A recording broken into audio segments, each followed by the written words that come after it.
Hello, everyone. Welcome to the second installment of Guitar of the Day.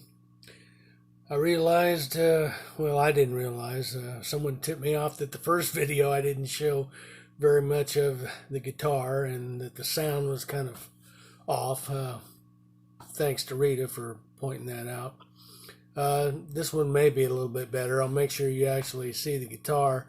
The sound, I don't know. I'm about 10 years behind in computer technology, so I'm using my phone for this, and from the experiments I did, it sounds a little bit better than my 10-year-old laptop did, so we'll try this. The guitar on the stand today is a 2016 Custom Shop 59 Les Paul, in-house aged, VOS hardware. It's got a pretty nice maple top on it. Once again, I'm kind of ignorant on burst. I think this might be iced tea burst. And it's something I don't pay that much attention to. There's so many variations, I can't keep them straight. It looks like an old Les Paul that's faded. And it's got some purposeful checks in the finish and dents in it, so it looks like it's a well taken care of 60-year-old guitar. I've kept it original. The only thing odd about it, or not really odd, but I've got the bridge. I've got the strings over the top of the bridge, kind of change that angle up a little bit. Some people say it makes it easier to bend. I'm not sure. It looks kind of cool, and I think the less angle you got, the less tuning problems you have. That's kind of why I do it. Only other change I've made to it is the toggle switch up here. The switch cap is actually a Gretsch strap lock. And Gretsch uses it to hold the straps on, but it actually fits on the same threads that the regular Gibson plastic toggle switch cap goes, so I put that on there.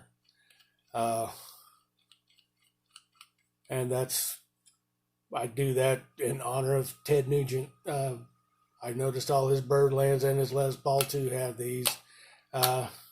It's a little bit weightier, it really doesn't change anything. I just always thought it looked cool, so usually if I have a Gibson type toggle switch, I'll put one of those on.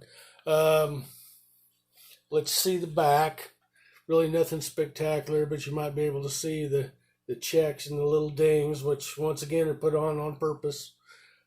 Makes it easier for me to play it because I don't have to worry about putting a dent in it.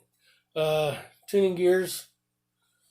Cleason, just standard, whatever they used back then. I've seen a lot of these replaced with Grovers. They seem stable enough. I don't see any need to replace them. Nylon nut. I didn't change the bridge saddles to nylon on this. I wanted to keep this one as stocked as possible.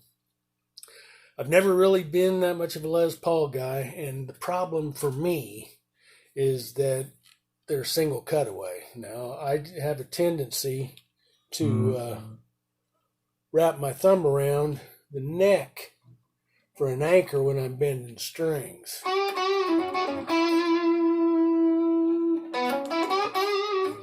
But with the Les Paul being single cutaway, when I'm up here, I can't really wrap my thumb around, so I don't have any anchor really to bend the strings up here.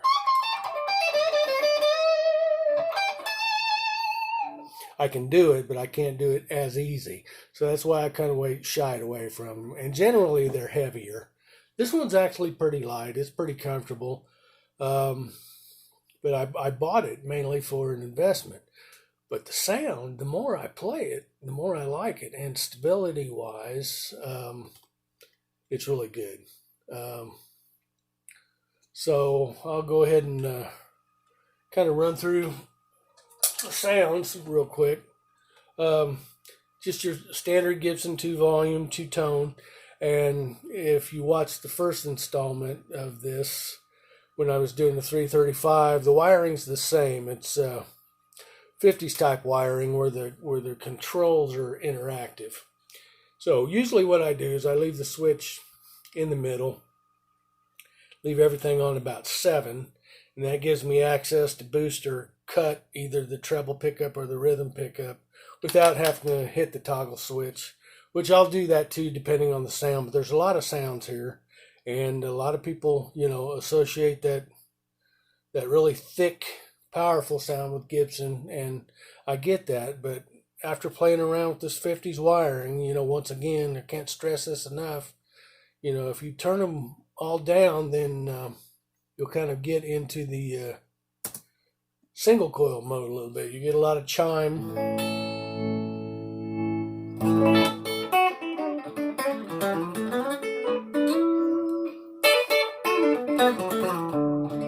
Then if you want to turn it up, all you got to do is go from 7 to 10, and then it thickens up and gets you that sound more associated with Gibson.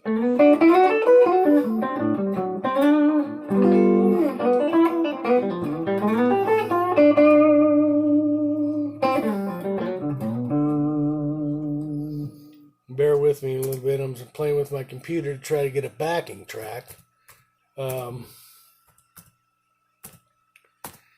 And it also applies this volume and tone thing that I'm talking about kind of applies to distortion too, in kind of a different way. Now, if you were to put everything on about 7 and play, that's what I usually use for a rhythm type sound where it's not completely saturated. You still get that twang and a little bit. It's still a little bit jangly at 7.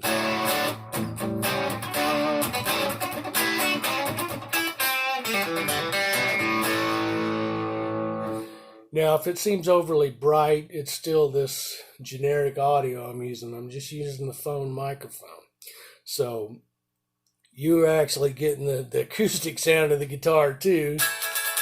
So that's where that extra brightness is coming from, which normally you wouldn't hear that in a band context.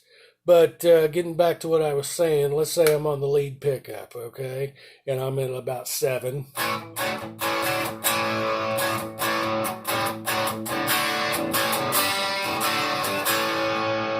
If I wanted to go into a thick saturated lead, from 7 to 10, it'll get you, or it'll get me, what I need.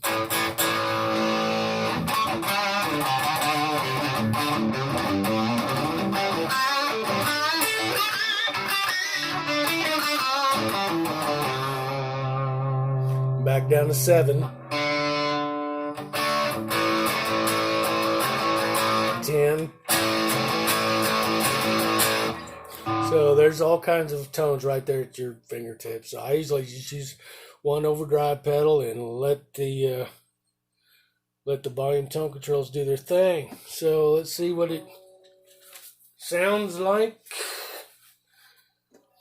If I had any confidence, I would just play the guitar without any backing tracks, but I sound better with a band.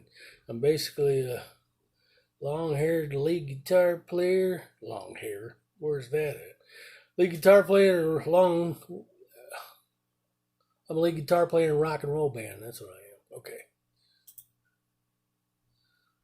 No. Please work. Hey.